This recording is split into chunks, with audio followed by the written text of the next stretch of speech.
Kisah Sari Bulan. Asal-usul Kerajaan Tangko, Nusa Tenggara Barat. Pada zaman dahulu kala, di Pulau Sumbawa terdapat sebuah kerajaan.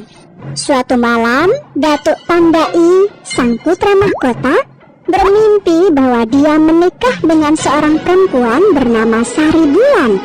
Keesokan harinya, Datuk Pandai segera menghadap ayahnya. Ayahanda, semalam Ananda bermimpi menikah dengan seorang gadis bernama Sari Bulan. Karena itu, mohon Ayahanda mengizinkan Ananda untuk pergi mencari keberadaan gadis tersebut. Baiklah, ayah mengizinkan. Namun, sebagai putra mahkota, kamu harus bisa menjaga diri. Dan pastikan Sari Bulan adalah perempuan yang kelak memang pantas menjadi permaisuri. Setelah melakukan persiapan yang cukup, Datuk Pandai segera berlayar melakukan perjalanan mencari Sari Bulan. Datuk Pandai menjelajah dari satu pulau ke pulau lainnya. Namun hingga hampir 2 tahun dia belum juga menemukan keberadaan Sari Bulan. Hingga suatu hari, persediaan makanan dan air sudah menipis. Pangeran, persediaan makanan dan air di kapal sudah sangat menipis. Kita sebaiknya berlabuh ke pulau terdekat untuk menambah persediaan. Baiklah, segera merapat begitu ada pulau yang terlihat. Mereka pun menemukan sebuah pulau kecil. Mereka segera turun dari kapal untuk mencari persediaan makanan dan air. Ketika sampai di sebuah sungai kecil, Datuk Pandai terkejut melihat seorang gadis yang sedang mengambil air. Gadis tersebut sama persis seperti yang dilihat dalam mimpinya.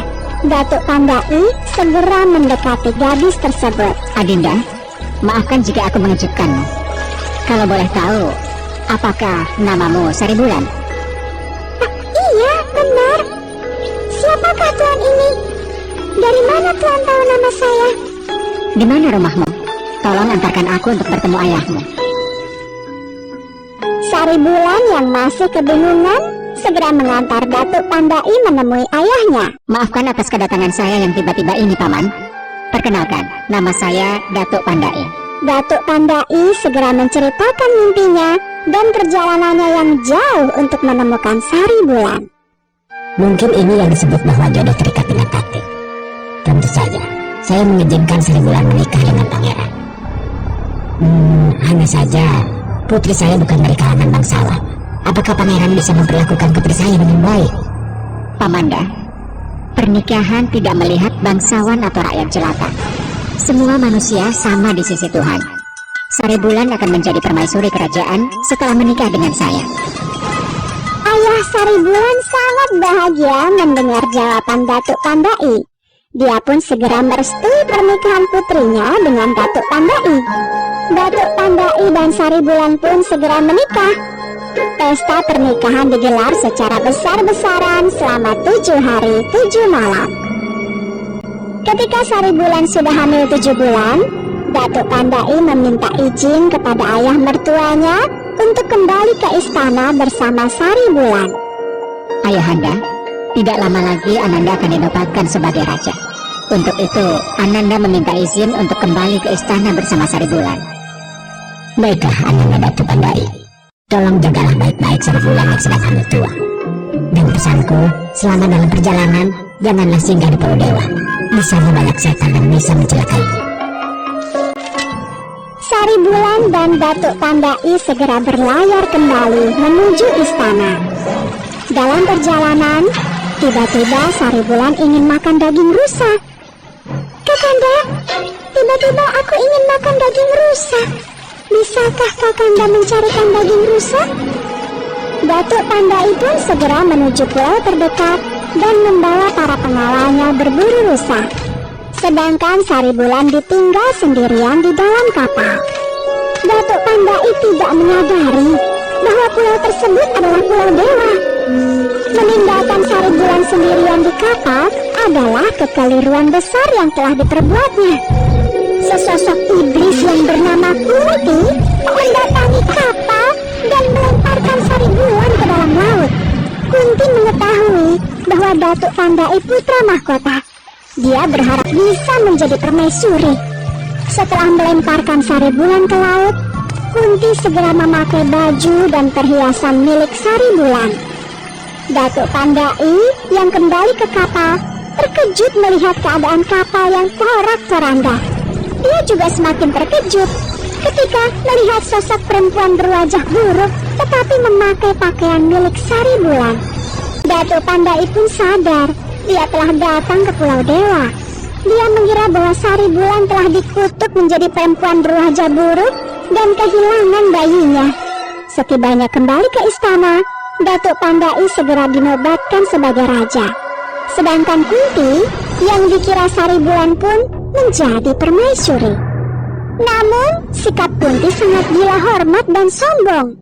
Datuk Pandai hanya mengira sifat tersebut akibat kutukan dari Pulau Dewa.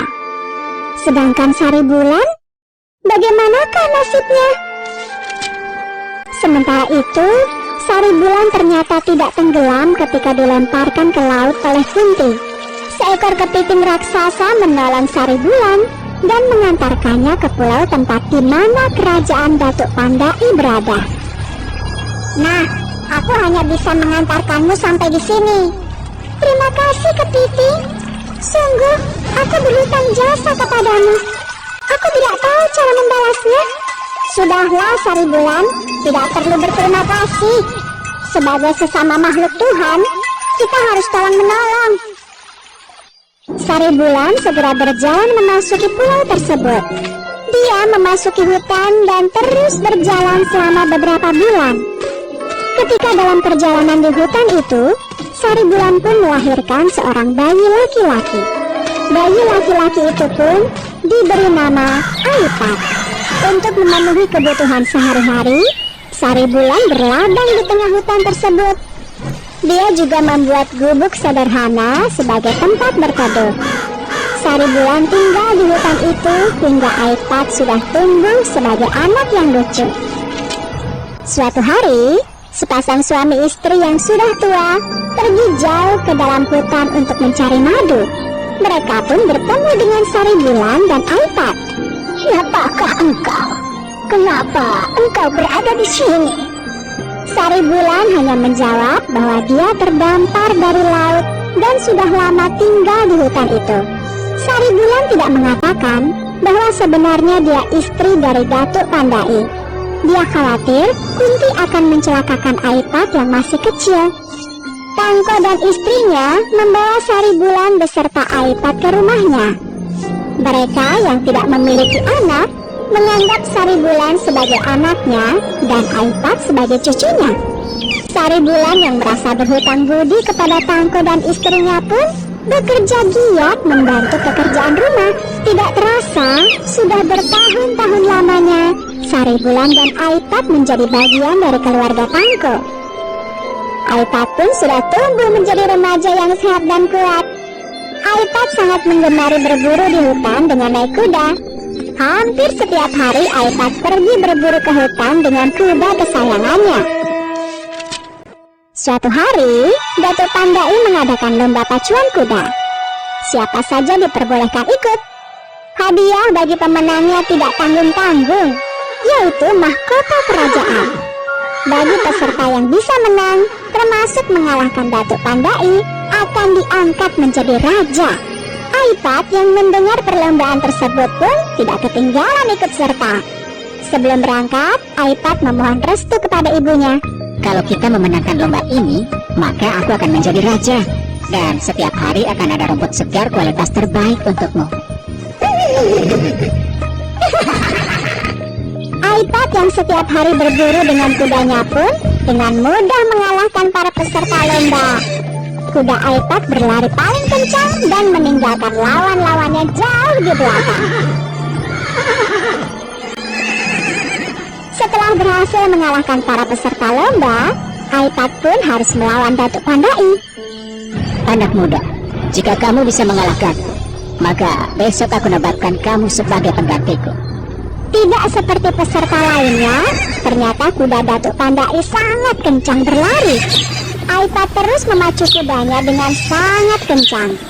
Dengan susah payah, kuda Aipat pun berhasil menyalip kuda milik Datuk Pandai menjelang garis finish. Anak muda, siapa namamu? nama hamba Aipat yang mulia. Besok pagi datanglah ke istana. Mahkota kerajaan akan menjadi milikmu. Keesokan harinya, Aipat datang ke istana bersama ibunya. Datuk Pandai sangat terkejut melihat Saribulan. Saribulan, kaukah itu? Jadi, siapa sebenarnya permaisuriku selama ini? Dan Aipat, apakah dia anakku? Saribulan menceritakan semua peristiwa yang dialaminya, dari diserang oleh Kunti, diselamatkan oleh kerang raksasa, dan ditolong oleh Tangko dan istrinya. Datuk Pandai merasa sangat marah kepada Kunti. Dia memerintahkan para pengawalnya menangkap Kunti dan memasukkannya ke penjara. Datuk Pandai sangat bahagia bahwa tahta kerajaan dilanjutkan oleh anaknya sendiri. Dia dan Saribulan pun akhirnya kembali hidup bersama. Datuk Pandai juga tidak melupakan jasa Tangko dan istrinya. Sebagai ucapan terima kasih, Datuk Pandai mengubah nama kerajaannya menjadi Kerajaan Tangko.